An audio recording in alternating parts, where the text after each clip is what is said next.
Right ఇక weather కి సంబంధించి మరిన్ని అప్డేట్స్ ని మా ప్రతినిధి అరవింద్ లైవ్ లో అందించేందుకు సిద్ధంగా ఉన్నారు.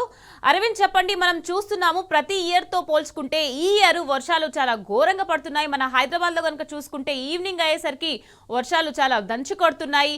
ప్రజలు నానా ఇబ్బందులు పడుతున్నారు. ఇంకా ఎన్ని రోజులు వర్షాలు పడే అవకాశం ఉందంటారు అరవింద్?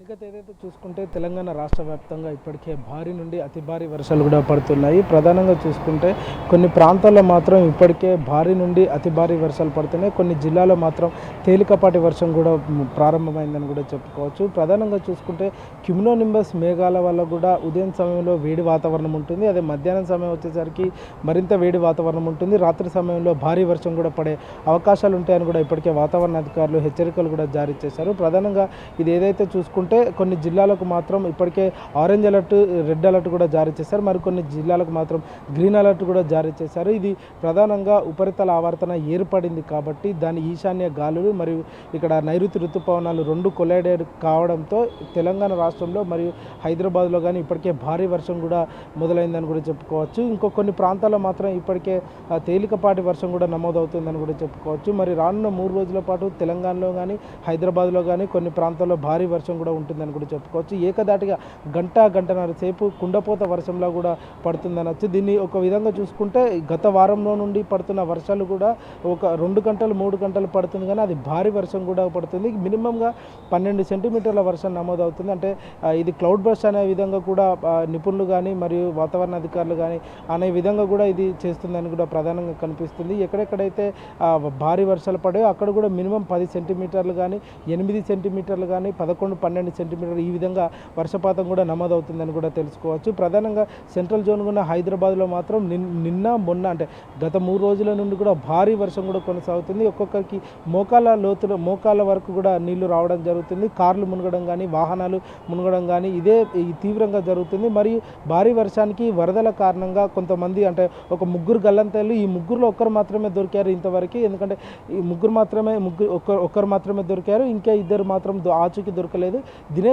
దినేష్ అనే వ్యక్తి కూడా ఇప్పటికీ 6 రోజులు అవుతుంది. తన మృతదేహం కూడా మరి ఇంతవరకు కూడా కొట్టుకుపోయింది కూడా ఇప్పటివరకు దొరకని పరిస్థితి కూడా కనిపిస్తుంది. ఏదైతే తెలంగాణ రాష్ట్రంలో అటు ఆదిలాబాద్ నుండి మొదలు పెట్టుకుంటే ఇటు నాగర్ కర్నూలు, జోగులాంబ గద్వాల వరకు కూడా కొన్ని ప్రాంతాల్లో భారీ వర్షం కూడా నమోదవుతుంది. ఇప్పటికే వాతావరణ అధికారులు హెచ్చరించిన ప్రకారం ఆదిలాబాద్, నిర్మల్, ఆసిఫాబాద్, కొమరం భీం ఈ జిల్లాలో మాత్రం ఇప్పటికే భారీ వర్షం కూడా రానున్న 3 రోజుల్లో ఉంటుందని కూడా ఇప్పటికే వాతావరణ అధికారులు తెలిపారు. అది ప్రధానంగా ఉత్తర దిశగా ఉంటుంది కాబట్టి అక్కడ కూడా భారీ వర్షం కూడా కొనసాగే అవకాశాలు ఉంటాయి. ఆ నుంచి మళ్ళీ నైరుతి ఋతుపవనాల కారణంగా ఆయన క్యుములోనింబస్ మేఘాలతోని అది ఈశాన్య గాలుల వైపు కూడా వస్తుంది. అక్కడ కూడా విస్తారంగా వర్షాలు పడే అవకాశాలు కూడా ఉంటాయి. అక్కడ కూడా కొన్ని ప్రాంతాల్లో మాత్రం ఇప్పటికే మహబాద్ కానీ, ఖమ్మం కానీ, కొత్తగూడెం, భద్రాద్రి, మరి భువనగిరి, ఉప్పల్ మరియు ఈ ప్రాంతాల్లో కూడా భువనగిరి ప్రాంతాల్లో కూడా ఇప్పటికే జనగాం ప్రాంతాల్లో కూడా ఇక్కడే భారీ వర్షాలు కూడా పడతాయని వాతావరణ అధికారులు హెచ్చరికలు కూడా జారీ చేశారు. అదే సెంట్రల్ జోన్గా చూసుకుంటే ఉప్పల్ నుండి మొదలుకొని ఉప్పల్, నాగోల్, ఎల్బీ నగర్ ఈ ప్రాంతాల్లో కూడా భారీ వర్షం కూడా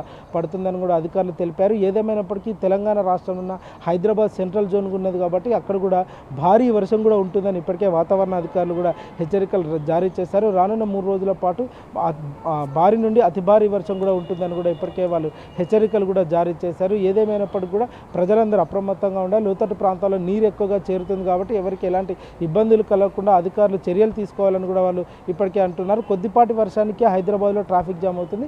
అలాంటి ఇలా భారీ వర్షం వచ్చినప్పుడు కూడా భారీగా ట్రాఫిక్ జామ్ అవడం కానీ ఇలాంటి సమస్యలు కూడా తీవ్రంగా తలెత్తే అవకాశాలు ఉన్నాయని కూడా ఇప్పటికే వాతావరణ అధికారులు పోలీస్ అధికారులకు కూడా హెచ్చరించడం జరిగింది. పోలీస్ అధికారులు కానీ మరియు ట్రాఫిక్ అధికారులు కానీ మరియు ఏదైతే హైడ్రాక్, జిహెచ్ఎంసీ సంబంధించిన అధికారులందరూ కూడా సమీక్షించి కూర్చొని ఎక్కడైతే లోతట్టు ప్రాంతాలు ఉంటాయో అక్కడ ముందస్తుగానే హెచ్చరికలు కూడా జారీ చేయాలి. ఎందుకంటే వరద నీరు, కాలువ నీరు ఇంట్లోకి వచ్చి చేరుతుంది కాబట్టి ప్రజలందరూ ఇబ్బంది పడే అవకాశాలు ఉంటాయి కాబట్టి వాళ్ళని కూడా సురక్షిత ప్రాంతాలకు తీసుకెళ్లాలని కూడా ఇప్పటికీ అందరూ డిమాండ్ చేస్తున్నారు. దాని తర్వాత చూసుకుంటే ఏదైతే ట్రాఫిక్ జామ్ అనేది సమస్య మానని పుండులాగా మారిపోతుందని కూడా చెప్పుకోవచ్చు. ఒక పక్కన చూసుకుంటే వర్షం కొట్టినప్పుడు రూట్ డైవర్షన్ పెట్టి అందరికీ ప్రజలకి ఎలాంటి ఇబ్బందులు కలగకుండా పంపించాలి. కానీ అలాంటి సమీక్షలు కూడా ఇప్పటివరకు ఎలాంటివి కూడా జరుగుతలేవని కూడా ప్రధానంగా కనిపిస్తుంది. ఒకటేమో ఉదయం సమయం కాబట్టి వాతావరణం చల్ల చల్లగా ఉంటుంది, కొంచెం వేడి వాతావరణం ఉంటుంది కాబట్టి అందరూ ఆఫీస్లోకి వెళ్తారు. మరి తిరిగి వచ్చే సమయంలో కూడా ఇప్పటికే 3 రోజుల నుండి చూసుకుంటే భారీ నుండి అతి భారీ వర్షాలు కూడా పడే సమయం కూడా కనిపిస్తుంది. ఆ టైంలో కనుక అందరూ ఆఫీస్ నుండి ఇంటికి వస్తారు కాబట్టి భారీగా ట్రాఫిక్ జామ్ అవుతుంది కాబట్టి ప్రతి ఒక్కరు కూడా ఇలాంటి ఇబ్బందులు తలెత్తుతాయి కాబట్టి ప్రజలందరూ కూడా అప్రమత్తంగా ఉండి వర్క్ ఫ్రమ్ హోమ్ చేసుకుంటే బాగుంటుందని కూడా ఇప్పటికే కొంతమంది ఉన్నతాధికారులు కూడా హెచ్చరికలు కూడా జారీ చేస్తున్నారు. ఏదేమైనప్పటికీ కూడా తెలంగాణ రాష్ట్ర వ్యాప్తంగా మరి హైదరాబాద్లో రానున్న 3 రోజుల పాటు వేడి వాతావరణంతో ఉక్కపోత వాతావరణంతో కూడా సాయంత్రం సమయంలో వర్షం పడే అవకాశాలు కూడా ఎక్కువగా ఉన్నాయని వాతావరణ అధికారులు ఇప్పటికే హెచ్చరికలు కూడా జారీ చేశారు. మరి ప్రధానంగా చూసుకుంటే హైదరాబాద్లో మాత్రం భారీ నుండి అతి భారీ వర్షము గంట వ్యవధిలోనే కురిసే అవకాశాలు ఉంటాయి. ఇది క్లౌడ్ బస్ట్ అనలేము కానీ భారీ వర్షం కూడా ఉందని కూడా చెప్పుకోవచ్చు. Right, thank you Arvind.